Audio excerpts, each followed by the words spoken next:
நம்மளோட லைஃப்பில் எல்லாருக்குமே ஒரு காமனான ப்ராப்ளம் இருக்குது. நம்ம யார்கிட்ட எப்படி பேசணுன்னே தெரியாது. ஸோ அதனால் நிறைய பிளேஸில் சில பேர் நம்மளை யூஸ் பண்ணிக்கிற மாதிரி ஃபீல் பண்ணுவோம். சில பிளேஸில் ரெஸ்பெக்ட் இல்லாத மாதிரி ஃபீல் பண்ணுவோம். சில பிளேஸில் நல்லதுக்கு தான் பண்ணியிருப்போம். ஆனால் நம்ம கெட்டவங்கள ப்ரொஜெக்ட் ஆகியிருப்போம். இந்த மாதிரி திங்க் பண்ணுறவங்களா நீங்கள்? அப்போ நீங்கள் கரெக்டான வீடியோவை தான் கிளிக் பண்ணியிருக்கீங்க. வீடியோவோட எண்டு வரைக்கும் பாருங்கள். ஒரு 5 சீக்ரெட் சொல்லியிருக்கேன். யார்கிட்ட எப்படி பேசணும்னு சொல்லி தெரிஞ்சுக்கலாம். நம்ம பண்ணுற பெரிய தப்பு என்ன தெரியுமா?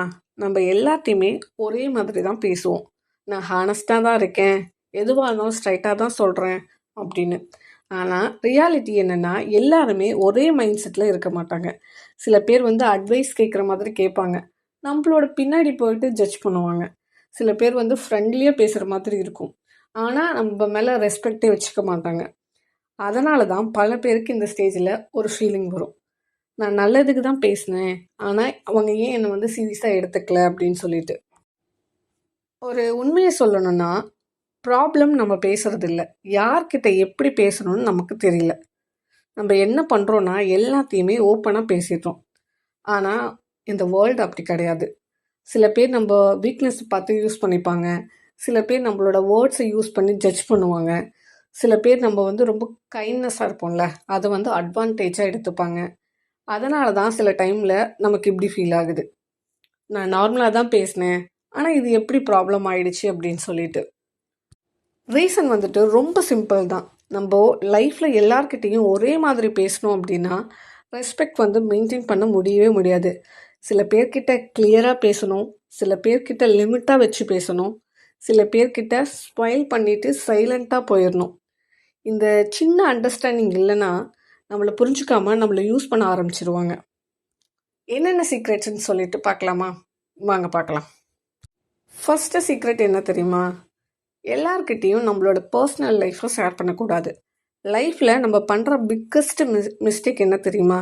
யாராவது கொஞ்சம் ஃப்ரெண்ட்லியாக பேசினா அவங்கள ஒரு ட்ரஸ்ட் வர்த்தின்னு சொல்லி நினச்சிட்டு நம்மளோட பர்சனல் லைஃப் எல்லாத்தையும் ஷேர் பண்ணிடுவோம். நம்ம மைண்டில் என்ன இருக்கும், இவங்க ரொம்ப நல்லவங்க போல், என்னோடய சுச்சுவேஷனை புரிஞ்சுக்கிட்டாங்க அப்படின்னு சொல்லிட்டு. ஆனால் ரியாலிட்டி கொஞ்சம் டிஃப்ரெண்ட். எல்லாருமே நம்மளோட ப்ராப்ளம் கேட்குறது ஹெல்ப் பண்ணுறதுக்காக கிடையாது. சில டைம் நம்மளோட லைஃப் எப்படி இருக்குன்னு ஒரு க்யூரியாசிட்டிக்கு மட்டும்தான் கேட்பாங்க. இப்போது ஃபார் எக்ஸாம்பிள், உங்களோட ஆஃபீஸில் உங்களோட கொலீக் இருக்காங்கன்னு சொல்லிட்டு இமேஜின் பண்ணிக்கோங்க. ஒரு நாள் அவங்க நீங்கள் டல்லாக இருக்கப்போ ஏன் என்னாச்சு அப்படின்ற மாதிரி கேட்பாங்க. சரி, ரொம்ப நல்லவங்க போல் அப்படின்ற மாதிரி நம்ம எல்லாத்தையும் சொல்லிடுவோம். நம்மளோட ஃபேமிலி ப்ராப்ளம், ஸ்ட்ரெஸ்ஸு, இது எல்லாத்தையுமே சொல்லிடுவோம். பட் தேர்ட் டே இன்னொருத்தர் ப்ராப்ளம் சால்வ் ஆகிடுச்சா அப்படின்ற மாதிரி கேட்பாங்க.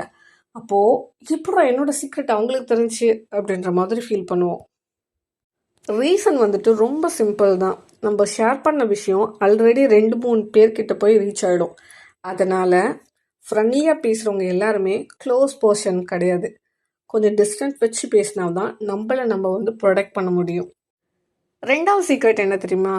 ஆர்கியூமெண்ட் பண்ண விரும்புகிற ஆள்கிட்ட எக்ஸ்பிளைன் பண்ண வேணாம். லைஃப்பில் இன்னொரு இம்பார்ட்டண்டான சீக்ரெட் ஒன்று இருக்குது. எல்லா டிஸ்கஷனுக்கும் எக்ஸ்பிளனேஷன் வேணும்னு இல்லை. சில பேர் பேசுகிறது நம்மளோட ஆர்கியூமெண்ட்டில் வின் பண்ணதான். அவங்களுக்கு ட்ரூத் முக்கியம் இல்லை, அந்த ஆர்கியூமெண்ட்டில் வின் பண்ணுறது தான் ரொம்ப முக்கியம். நம்ம என்ன பண்ணுறோன்னா, அவங்க சொல்கிறது தப்புன்னு சொல்லிட்டு ப்ரூவ் பண்ண ரொம்ப எக்ஸ்ப்ளனேஷன் பண்ண ஆரம்பிச்சிருவோம். ஆனால் அது சுச்சுவேஷனை இம்ப்ரூவ் பண்ணாது, ஃபைட்டை தான் இன்க்ரீஸ் பண்ணும். இப்போது ஃபேமிலி ஃபங்க்ஷனில் எல்லோரும் பேசிகிட்டு இருப்பாங்க. அப்போது ஒரு ரிலேட்டிவ் சடனாக ஒரு டாபிக் ஸ்டார்ட் பண்ணுவாங்க. இந்த ஜென்ரேஷனில் யாருமே ரெஸ்பான்சிபிலிட்டியாக இருக்க மாட்டாங்க, எல்லாருமே செல்ஃபிஷ் அப்படின்ற மாதிரி சொல்லுவாங்க. நம்ம என்ன ஃபீல் பண்ணுவோம், இது கரெக்ட் இல்லை, எக்ஸ்பிளைன் பண்ணலாம் அப்படின்னு சொல்லிட்டு. அப்புறம் நம்ம லாஜிக்காக எக்ஸ்பிளைன் பண்ணுவோம், எக்ஸாம்பிள் கொடுப்போம். ஆனால் அவங்க என்ன பண்ணுவாங்க தெரியுமா? நம்மளோட பாயிண்ட்டை அக்செப்ட் பண்ண மாட்டாங்க. அதுக்கு பதிலாக இன்னும் கொஞ்சம் ஆர்குமெண்ட் பண்ண ஆரம்பிப்பாங்க. கொஞ்ச நேரத்தில் நார்மல் கான்வர்சேஷன் டிபேட் மாதிரி போயிடும். ஃபங்க்ஷனுக்கு வந்த ஒரு அட்மாஸ்பியரே ஸ்பாயில் ஆகிடும். அந்த மாதிரி பீப்புள்கிட்ட உங்களோட பாயிண்ட்டு தான் கரெக்டு அப்படின்னு சொல்லிட்டு ஒரு சின்னதாக ஒரு ஸ்மைல் பண்ணிவிட்டு இக்னோர் பண்ணி போகிறது தான் கரெக்டு. 3வது சீக்ரெட் என்ன தெரியுமா? ரொம்ப கேஷுவலாக பேசினா ரெஸ்பெக்ட் குறைஞ்சிரும். ரொம்ப அவைலபிளாக இருந்தாலும் நம்மளோட ரெஸ்பெக்ட் வந்து குறைஞ்சிரும். லைஃப்பில் இன்னும் ஒரு சட்டிலான மிஸ்டேக் என்னென்னா, நம்ம ரொம்ப ஈஸியாக இருந்தால் சில பேர் அதை வந்து ரெஸ்பெக்டாக எடுத்துக்க மாட்டாங்க. நம்ம மைண்டில் என்ன இருக்கும், நான் ஃப்ரெண்ட்லியாக இருக்கேன், ஸோ ஹெல்ப் பண்ணுறேன், ஸோ வெயிட் பண்ணுறேன், இந்த மாதிரி யோசிப்போம். ஆனால் சில சுச்சுவேஷனில் அவங்க பண்ணுற பிஹேவியர் வந்து நமக்கு வந்து ஒரு மாதிரி இருக்கும். நம்மளோட ரெஸ்பெக்டே குறைஞ்ச மாதிரி ஃபீல் பண்ணுவோம். இப்போது உங்களோட ஃப்ரெண்டு ஒருத்தர் இருக்காங்க. அவங்க வந்து இப்போது ஒரு டைம் வந்து காசு கேட்குறாங்க. சரி நம்மளோட ஃப்ரெண்டு கேட்குறானே அப்படின்னு சொல்லிட்டு அனுப்புவோம்.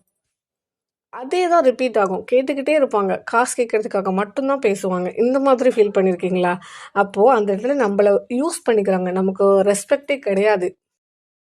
ஸோ அந்த மாதிரி பீப்புள்கிட்ட மட்டும் ரொம்ப ஜாக்கிரதையாக இருங்க.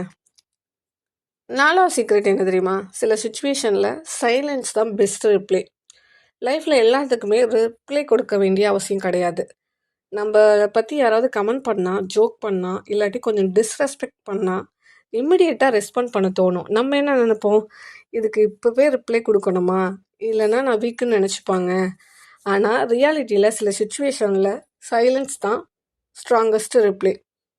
இப்போது நம்ம ஆஃபீஸில் வந்துட்டு ஏதாவது நம்ம ஐடியாஸ் சொல்கிறோன்னு வச்சுக்கோங்களேன். இன்னொரு கொலீக் பார்த்துட்டு, இது உன்னோட ஐடியாவா, இது ஒர்க் அவுட் ஆகுமா அப்படின்ற மாதிரி ஒரு மாதிரி பேசுவாங்க. அந்த இடத்துல நம்மளோட ரெஸ்பெக்ட் வந்து குறைஞ்ச மாதிரி இருக்கும். நம்ம ஒரு மாதிரி ஃபீல் பண்ணுவோம். பட் நீங்கள் வந்து சைலண்ட்டாக ஸ்மைல் பண்ணிவிட்டு ஒர்க்கில் கான்சன்ட்ரேட் பண்ணிங்க அப்படின்னா, ஒருவேளை அந்த ஐடியா வந்து ஒர்க் அவுட் ஆகிடுச்சு அப்படின்னா, அந்த கொலீக் தான் வந்து உங்களை பார்த்து ஒரு மாதிரி கூனி குறுகி போகணும். 5வது சீக்ரெட் என்ன தெரியுமா? எல்லாருக்குமே சேம் ஆக்சஸ் கொடுக்கக்கூடாது. லைஃப்பில் நம்ம பண்ணுற இன்னொரு காமன் மிஸ்டேக் என்னென்னா, எல்லாருக்கும் நம்மளோட டைமையும் அட்டென்ஷனையும் சேமாக கொடுக்கறது. யார் கால் பண்ணாலும் இம்மிடியேட்டாக பிக் பண்ணுவோம். யார் ஹெல்ப் கேட்டாலும் நம்ம ஒர்க் இருந்தாலும் ஹெல்ப் பண்ணுவோம். நம்ம மைண்டில் என்ன இருக்கும், நான் ரொம்ப நல்ல பர்சன் அப்படின்ற மாதிரி. ஆனால் சில பேர் இது வந்து நார்மல் தான் அப்படின்ற மாதிரி எடுத்துப்பாங்க. ஸோ யாராக இருந்தாலுமே கொஞ்சம் லிமிட் வச்சு ஹேண்டில் பண்ணால் பீப்புள் ஆட்டோமேட்டிக்காக ரெஸ்பெக்ட் பண்ண ஆரம்பிச்சிடுவாங்க. லைஃப்பில் முக்கியமான ஸ்கில் நல்லா பேசுகிறது மட்டும் இல்லை, யார்கிட்ட எப்படி பேசணும், யார்கிட்ட எப்படி டிஸ்டன்ஸ் வச்சு பேசணும் அப்படின்னு தெரிஞ்சுக்கிறது தான். அதுதான் நம்மளோட ரெஸ்பெக்டை ப்ரொடெக்ட் பண்ணும். லைஃப்பில் ஒரு இம்பார்ட்டண்டான லெசன் இருக்குது. எல்லார்கிட்டையும் நல்லா இருந்தால் மட்டும் போதாது.